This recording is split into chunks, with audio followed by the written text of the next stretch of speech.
Whew, so this is going to be fun. This is going to be a lot of fun. What I want you to do as you get your questions, go ahead and put them into the chat, okay? Because I'm going to give you probably 40 minutes to get through some things. So if you're just now catching this and it's live, go ahead and let me know, number one, if you're in my school community.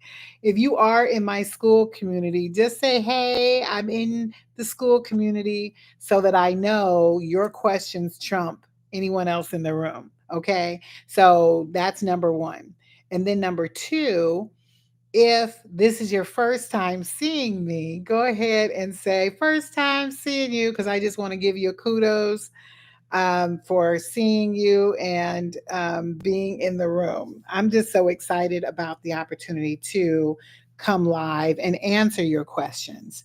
I know that transitional housing is really a hot topic right now, not just transitional housing, but group homes, house hacking, transitional housing, assisted living. I've heard boarding houses. I've heard it all. But those are like hot topics right now. And I want to be able to give those of you who are interested in transitional housing the opportunity to really break it down so you have an understanding of what you are getting involved in and what you're not. So, just to high level this again, because I talk about transitional housing all the time, that is my sweet spot. Transitional housing is more unique than anything else that you can do. Why? Because you can truly change someone's life. You can take somebody from where they currently are and then take them to a whole nother level. That's the joy that I have in doing transitional housing. You really can't do that with, let me think, boarding houses. Like I've been there, done that. I've been there, done that, done boarding houses. And it was an experience, we'll just say. And group homes are nice too, but you're catering to individuals with disabilities or other things. And the point of where they want to be from here to here, like, doesn't really excite me. But when I can talk to somebody about a transformation, like truly having someone change their life, all because of what you did with them, hands down worth every bit of what it is. And that's why you'll hear me talk about transitional housing in a way that not too many other people talk about it. I consider myself the expert in this space because I know how to do all of it. I've done all of it. I've even licensed, not licensed, group homes, boarding houses, transitional housing, house hacking, done it all. I've seen it all. This by far is the best because it allows for me to really help take people to the next level. So let's go ahead and get through some questions. I actually have questions that were given to me from my community, as well as questions that come to me all the time as I'm in this space. So I want to be able to answer some of those questions for those of you who are here.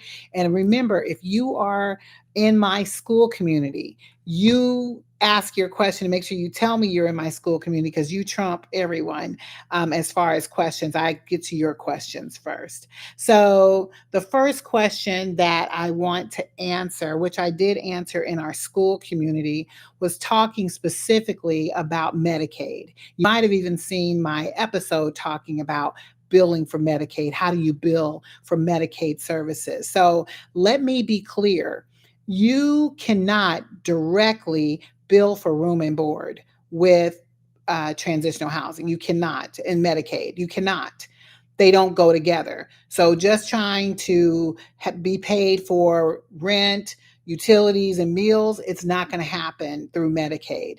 Now, what Medicaid does do, it reimburses for supportive services. So if you know you're providing supportive services to someone, that is something that you can do. But once again, depending on which states you're in, because not every state is the same, you might have some opportunities available to you on the unlicensed side for Medicaid, but it really is not a common thing that you usually see. So I want to encourage you, if you're interested in figuring out how to get this done, it can be done creatively where you ultimately are going to partner with somebody. Because once you get Medicaid to pay for like case management, the rehabilitative services, it can pay for personal care, it can pay for community support services, it can pay for a lot of things. You just don't have a license to do that in your particular transitional home typically. Now, as I said, each state is different, but you need to understand it's not going to pay for the things that you would think a transitional home has. So, when you think of services that you want to provide, you want to be able to provide um, a partner who can do that. So, when you can get with somebody who knows that space well, they are licensed to do that. You can actually have them provide the services, and then you negotiate with them what, if you're providing them people that need these services, you can make that happen from your home. But you have to be make sure you understand all the guidelines related to it for your state and county, just to make sure that there's nothing that's going to change. And then from that, work with a partner who can be able to provide those services to your program. And when you can do that, that's when you can marry those two together. And some are willing to partner. Now, I personally don't do that in any of our transitional housing models. When we had a licensed facility, we did. So when you're licensed, you can, but when you're unlicensed, it's just slim. You cannot do that. So I would just encourage you to dig deep and see if you can create a partnership with someone and go from there. Now, another question that I have heard people ask a lot is, what is the fastest way that you can legally open a transitional home? And let me just say this, and I hear this so much because I get people want to quickly set up because they want the financial benefit of transitional housing. But let me be clear. Usually, when you do that, the likelihood of making a mistake because you're trying to rush and do something so quickly, it will really bite you in the butt later, especially if you're setting things up pretty quickly and going to the next. You can run into something that can get you shut down. So I work a little differently. And you still can move through these steps very quickly. But I always like for people to clarify the program model that they're going to use. So once you know who you're serving, what it is that you're going to be working with, that is how you start moving. And then you're going to secure property that's going to fit that program. Don't do it out of order. You want to get a program first, know what you're doing, then get a property. Don't get a property and then, well, what am I going to do in there now? Because if you operate from a space of not knowing really what it is that you want to do, when you run into an obstacle, the likelihood of you standing the test of time is slim to none. You'll get discouraged because you didn't get into it for the right reasons, because you moved too quickly. But once you can set up, get your structure together, you've already got your program in place, like how you want it to be, the property. And then if you have to have any type of licensing, especially if you're doing sober living or some other like mental health, if you're doing something like that, then you deal with those things, and then you protect yourself, and then you create your partnerships. A lot of these things can be done within a short amount of time. But I tell people, don't rush the process. Don't rush through making this thing work. Because when you rush through it, you are going to make a mistake, and it's going to be a costly mistake. If you've ever watched my webinars talking about the costly mistakes of transitional housing, or that transitional housing operators make, there's so many. And you don't want to be that one making that costly mistake, because when you do, it could financially bankrupt you. So I want to encourage you that if you're wanting to rush through this process really fast just to get to some coins, I just tell you to slow down. And don't get caught up in this whole 30 days or less. Hi, I see hearts. I don't see you on my screen though. Oh my goodness. Hold on, I'm trying to. Why are you not on my screen? Oh my gosh. I don't see you. I see hearts, but I'll keep going. Type. I think you guys are. I can't see you if you're trying to chat with me. Um, so keep going. But I see the hearts and things Oh man, I don't know what's going on, but we're going to keep going. But any case, you want to make sure that you're not in this just for the coin. Okay, don't get into this just for the coin because it will not end well for you. Please don't. So, as you take your time, but it doesn't take forever. Like I would tell you to make sure you have a solid plan moving forward. That should be your priority, not moving the fastest way to getting to a coin. I don't rush anything that I do. Now, no, I take that back. There are some things I do rush, but I'm very diligent and thorough in my research. So, I would just tell you if time is a factor for you, you're really wanting to quickly move through something, then you're going to want to go with someone like me who can walk you through the steps really quickly. And I would say too, I've got this amazing the 8 steps to launch. Purchase that. I understand, something if you're already having money issues, you're trying to get to where you can get to the money. Buying a course is like probably the last thing you're going to think of. You're going to try to get everything you can for free, but there's value in having a course because you get that information all in front of you and you can say, hey, well, let me go back to that. What did she say? That is the value that brings. So I want to encourage you, if you are wanting to quickly go through a process and quickly get a transitional housing program set up so that you can quickly start getting some revenue, buy the course. It's going to be worth its weight in gold. And you've always heard me say, you're going to pay for it one way or the other. You're either going to pay for it from a course from somebody who has 15 plus years of experience doing this work with, a $2 million portfolio that I've done this work, or you can pay for it because you're going to pay for it in those costly mistakes that I keep talking about. So in the course, I'm always running some type of promotion. So if you are in my classroom or in school, we're going to be running a program, a discount on the investment coming soon. Take advantage of that because hands down, you'll have the program and you can at least start walking through what needs to be done. But I want to strongly encourage you not to rush through the process. So obviously, you guys know that's really important. That's why I stayed on that for a minute, making sure you understood what that involves. Okay. The next question that, first of all, is there, if you are in the room, because I see people in the room, I just don't, I see you like doing the little things. So thank you for the little hearts and the thumb. Like you're letting me know you hear me, you agree with the things that I'm saying, but I don't know why I'm not seeing the chat right now. So, you know what? Maybe I can go over here and mute and maybe see it on this side because I did pull up on my phone. So maybe I can go there. Let's bear with me for a second because I want to hear what you guys got to say.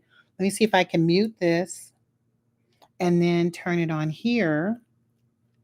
See, this is when you smart. No, stop. Hopefully this works because I want to be able to hear what you guys have to say. And because I'm not seeing it here at all. All right, let's see. I don't know why it's not. Let me see. And there I am sending hearts. Like I'm able to send hearts, but I'm not seeing your comments. So we're going to keep moving. I'll fix it for the next one. I promise you, because I want to be able to hear what you guys have to say.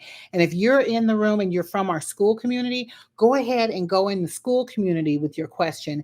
I will be able to address it there when I put this replay out. Okay. So we're going to work through this. I don't let nothing stop me. All right. So definitely put your questions out there for me so that I can get that for you. All right. Another question that resonates. Let me see. We get a lot of questions on the fastest way to set up. So we've already addressed that one.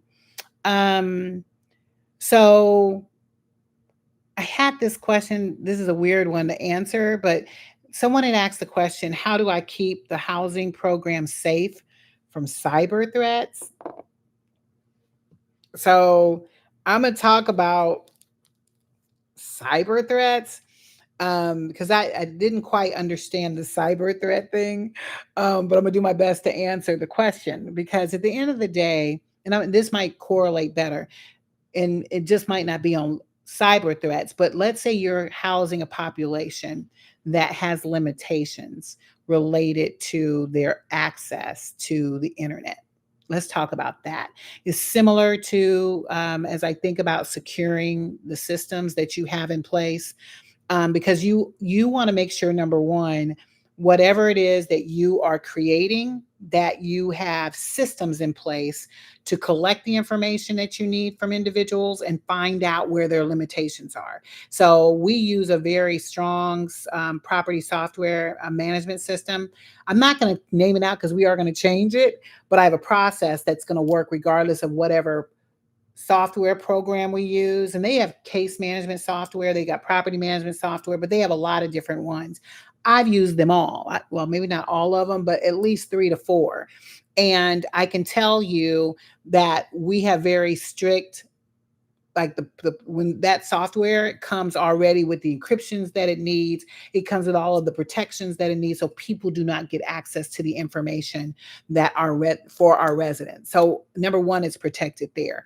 Also has passwords, so like you can't get into someone's portal.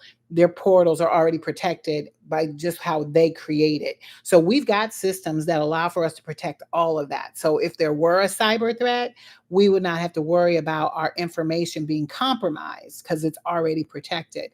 But as you're looking, then let's say I'm finding out that there are individuals at properties that are not to have access to the internet. That was the second thing that I brought out. You want to make sure, if you even have one person in a house of 10 that has a restriction. Most people who have restrictions mostly are sex offenders, just being real. When you find that out, the entire house is blocked. You bet not. And I'm just going to tell you why through one of our experiences.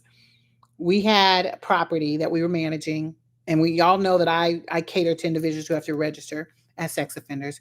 We call them registry approved housing. It's nicer to say. And through that registry approved housing, we had an individual that had a restriction on the internet. He could not touch it. Okay. So, what do you do with the other people who are in the program? They don't get it either. And unfortunately, because initially we wanted to restrict that one person and say, well, you just don't get the password. And we first went that route where we told individuals, you're not allowed to put, like, everything we tried. You're not allowed to give anyone else the password. It has to come directly through us. Making sure that we change the passwords regularly. We did all of that. And guess what? They came through and busted that door in. Because they was coming there, and that whole house was compromised. Child pornography, that whole house was compromised, all because we did what we could to control it. You can't control it. And so you're either going to get in a situation where that individual, you have one house that has no internet for individuals like that, or the entire house doesn't get it. And I even restrict them from, even because, like, some guys are like, well, I'll just get my own. Nope. Because it's too much of a risk. And once you have them involved in your property, the property can be taken. You could be a nuisance. Like, there's so many things that could hit you, and it's not worth it. It's 100% not worth it. Now, I can tell you, in cases like that, hindsight 2020, he probably wouldn't have qualified for our program. And you could make that a restriction in your housing model. Just as long as you consistently apply it across. Now, I'm just going to say this because I am an advocate for individuals who have to register. Don't restrict individuals who have to register from housing if it is a registry approved home. I'm just being real, because at the end of the day, it's already hard trying to find housing for them anyway. So don't make it extra hard for them unless that's something that it's hard for you to just deal with, and that's like a deal breaker for you. But if you have questions about that piece there, reach out to me directly. I'm 100% okay with hearing your concerns, and I'm not trying to convince you, but I'm an advocate for them because nobody else wants to advocate for them. Imagine if your life was stripped from you from a mistake that you made, but now you have to, for the rest of your life, live by that standard and be, the scarlet letter for the rest of your life. Now, I get it. People are like, who are you to have you? They don't need, yes, they need forgiveness too. At the end of the day, you hurt people hurt people. Don't get me on my soapbox, please, because I will stay there all day advocating for them and seeing how we can help them, because they are clearly out of incarceration and wanting to live their life, they deserve to have a chance to live their life. I'm off my soapbox. All right. So that hopefully answered that question around the cyber threats, just making sure that you have things password protected, you have strong software that supports that, and you even probably make sure that you're training your team. It's like if you're dealing with internet and things like that. We literally just had this happen, not us, but another organization had their emails compromised and was sending emails out to everyone, including me. I got like six of them, and I was like, "What is this?" Come to find out, it was spam. It was a scam. They were trying to scam. So you want to just make sure you even train the people who handle your mail on how to handle that, because you do not want to compromise any information that you are collecting for the people who are in your program. That was actually a good question, even though it was sort of weird cyber cyber threats. But yeah, definitely how we would deal with that one. Let's see. Any other, no one's got any questions because I can't see it. So I do want to go over, I'm going to save this one question for last. I don't know how many I've answered so far, but we had a question in our school community I want to respond to. So please stay till the end, because that is going to be the coup de grace. That's how we'll end everything. But I'm really excited to be able to talk about that.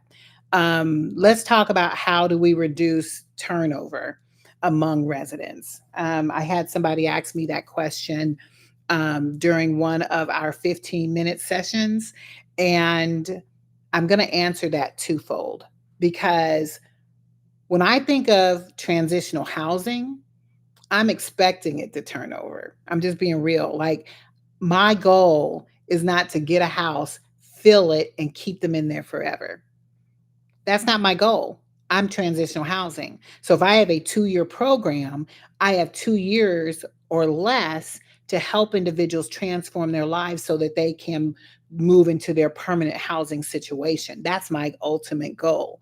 So turnover to me, I don't want to reduce turnover. I want them turning over and being successful. So I'll say this: when I think of making sure I get the right people to fit in my program because they don't stay, now we can talk about turnover in those terms. So I would say your goal when you bring people into your program is to be able to have them complete what you start. So if I have a house with 10 people in it, my goal is that 10 people will graduate.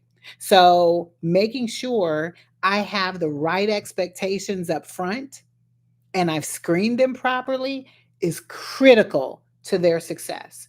And it's critical to reducing them failing in the program. So you want to make sure that you can definitely have some type of screening process in place. I see that. How is your screening process? So we have 5 questions that are like non-negotiables. And I'll just say on our live here on Q&A, I'm not going to go through all of them, but if you are in our school community or if you are one of my VIPs or you take the course, you get everything. But we have 5 specific questions that we ask. And in that screening process, it's so to the letter, like my team can actually just go through it within a few moments. We know whether somebody's going to be a good fit or not. And based off of our screening process, now ours is for our program, you will create your own. But in your screening process, you're going to make sure that you are selecting the right people, because you don't want to select the wrong person just trying to fill a home up, because guess what? Turnover is going to be high. You're going to have people that aren't going to complete your program. You will not have outcomes. So you'll want to make sure that you set clear expectations, or you screen them properly first so that they are a good fit. And we actually have a second phase. Like, not only do we have a screening process, but for our Live for Free program, they actually have to be selected. It's like the pre-qualification to even participate, and they're not even the ones who can recommend themselves, but you get to create this however you want to when you create your program. But I would just tell you to make sure you have a strong screening process and a pre-qualification guidelines that you will operate by to ensure that they're going to be a good fit. And then after that, it has to be clear expectations up front. You have to make sure that that resident understands what is expected of them day one. And you're going to want to make them feel welcome. So, this is what I'm going to say. Remember who you're dealing with, too. Those of you wanting to work with vulnerable populations, what have they gone through before they got to you, right? What are they going through? What are they feeling? 9 times out of 10, most of them have been traumatized. Most of them were either unhoused, wondering where they were going to live, feeling like nobody loves them, nobody cares about them. And now here you come with your expectations, and you're like, drill sergeant. Don't come at them like that. Don't come at them like that. You come with them in love. You come with them in a place, but you don't have to be like all lovey dovey either. You still be stern and clear about what your expectations are, but you do it with compassion. You do it with love and letting them know, look, I'm here to help you be successful. Here are our rules. These are the things that we expect. Is that something you think you can do? And I'm always asking questions. I'm reinforcing on a regular basis to make sure that not only do they understand what I'm expecting, but I'm pausing to see if they comprehend it and if it's okay with them. Because if you don't make it okay with them, you could be already re traumatizing them in that situation, and they might not even say a word. So it's important that you set those expectations day one, and you find several ways that you're communicating to them. Because remember how they're coming to you. You don't know if they can read, write. You don't know if they have a hearing problem. So several ways that you can communicate those expectations, even in a video. And I have this video I say, and it's sort of funny, but I'll go through the expectations, and when we first got started, it was like a 30-minute video. And I tell them, I was like, you look, I was like, I have a very boring 30-minute video of me just talking that you're going to have to listen to. I know I'm boring, but is that going to be okay for you to watch? I know, eat some popcorn or get something to wash your face while you sit there. You think you could do that? And I make them laugh, but it's serious. It's like a 30-minute video, and it's me talking. But I have several different ways in which I reinforce, even coming back and say, so what did you think of this? And you remember when I said that? Did that make sense? Is that something you'll be able to do? Do you have any questions? Like, I'm constantly making sure they understand. And I'm staying on that for a minute because that right there sets the stage. It sets the stage to make sure that the people understand what it is that you're expecting of them coming in the door, and they are receiving it, and they're receiving it well. And you want to make sure that also, to reduce turnover, is that whatever services you're giving them, whatever support you're going to give them there in that home, that it's stable and it's something that they can count on, and it's something that they really need. When you can do those things and you do that well, you are going to help them tremendously stay with what you've set up. And I would encourage you to don't get into a space where you show favoritism. Because when you start playing favorites, like Joe's been in there for a whole year, and then you got John that just came in, and you're playing favorites with the guy who's been there longer, or treating them differently as it relates to the rules. This person has to follow the rules, but this one doesn't. Those are the type of things that you're not showing a supportive environment. You're actually showing a disrupted one, and you don't want them to come into that space. And then I would say, if there are any issues going in the door for the finances, deal with that first.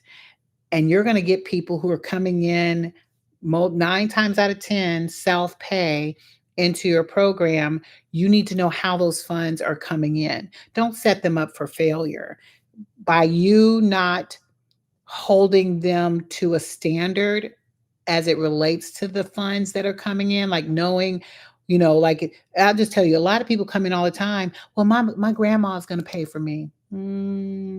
How long is that going to last? 1 month, 2 months? you're setting them up for failure day one. So I would just get to the root cause of what that turnover could be financially. Or maybe they're just not a good fit for your program and you just trying to fill a room.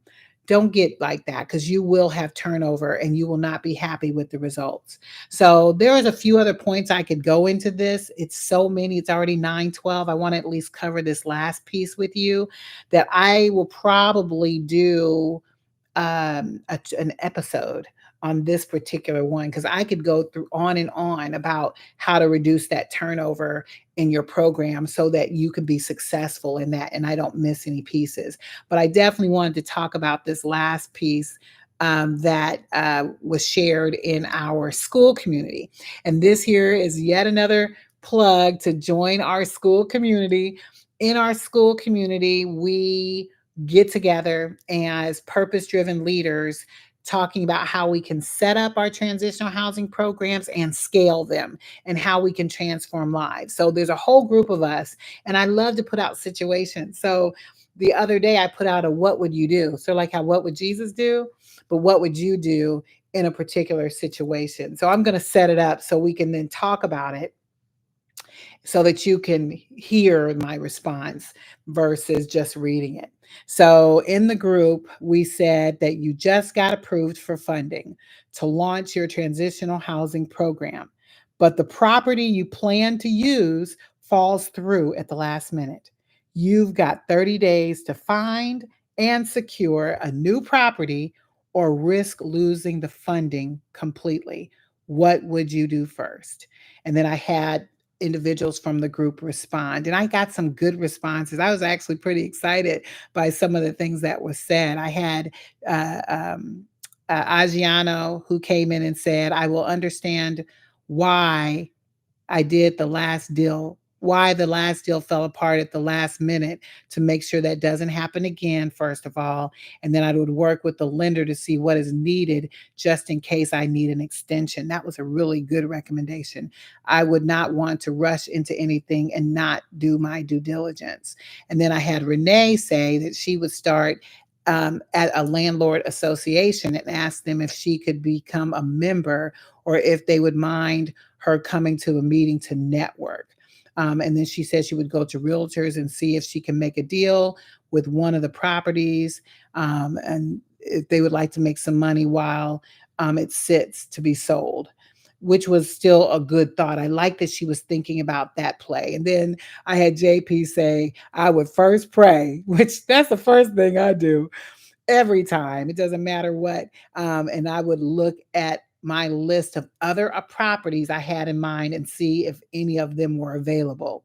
So they were head dead on how this should work. And I'm just going to say, those responses were amazing. The way that they were able to touch on the resources that they already had access to. Now, imagine you've got this funding, and let's just say it's a lot of funding. You don't want to lose that.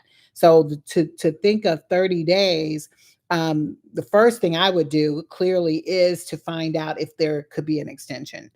Let them know, something happened, you had to work something through, but can I get a request and an extension? Closed mouths don't get fed. I'm just telling you. So it doesn't hurt to ask for an extension and take advantage of that if you can. And I would do that up front, because if they're able to give you one, now you know how much time it's going to take you. So knowing that up front first is critical. And if they can give you an extension, that would buy you some time as you look for other resources. And then definitely tapping on your, the other people who have properties that might fit. But once again, remember, we don't buy property first. We have programs. So you would have to make sure that whatever property you do find meets requirements that you're looking for and need. You don't want just the first thing just because you got funding. Hear me very carefully, because the goal when you first get in a property is to set the stage for your pilot, to pilot what you can do.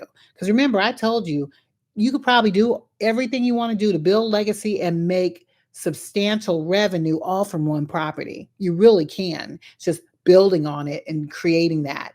You can do that. Maybe one, maybe two properties, but getting tons of properties, that's not the best way to go to truly build something that builds wealth and builds legacy. But I can teach you how to do that. But you want to make sure you're in the right property first that will allow you to create the outcomes you want to create with your program.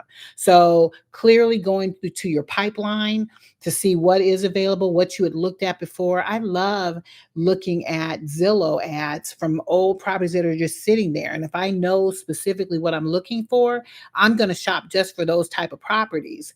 And then you can entertain talking with them, seeing if there's something you can negotiate, seeing if you can rent. I don't know if I set it up with the it's not, it doesn't say whether we sold, like whether we were renting or whether we were buying, but there are other options available to you with other landlords that have property.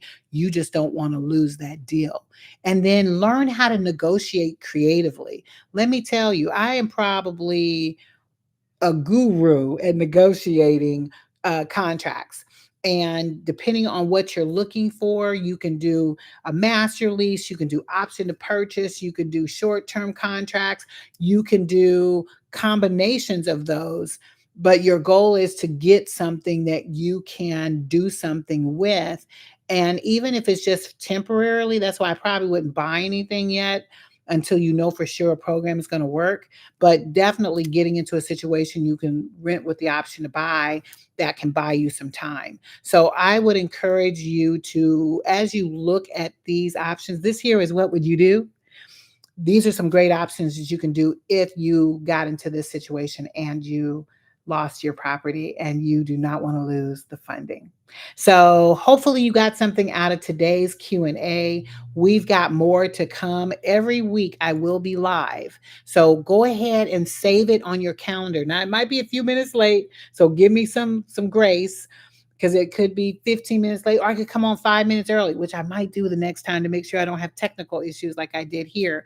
But I want to just say, awesome to be here. And every Wednesday at 8:30, we'll be doing this Central Standard Time, and I will be replaying this in our school community. And if there are any questions that come from this that you did not get answered, I might entertain because this the whole benefit is being here live. I don't want, the whole point is being here live, and I've made it available for you to be here late at night if you had to, if you worked all day, where we can get it in. So love you guys so much. Thank you for your time, and I will see you next week at Transitional Housing Maximize live Q&A. Enjoy the rest of your night. Have a good one.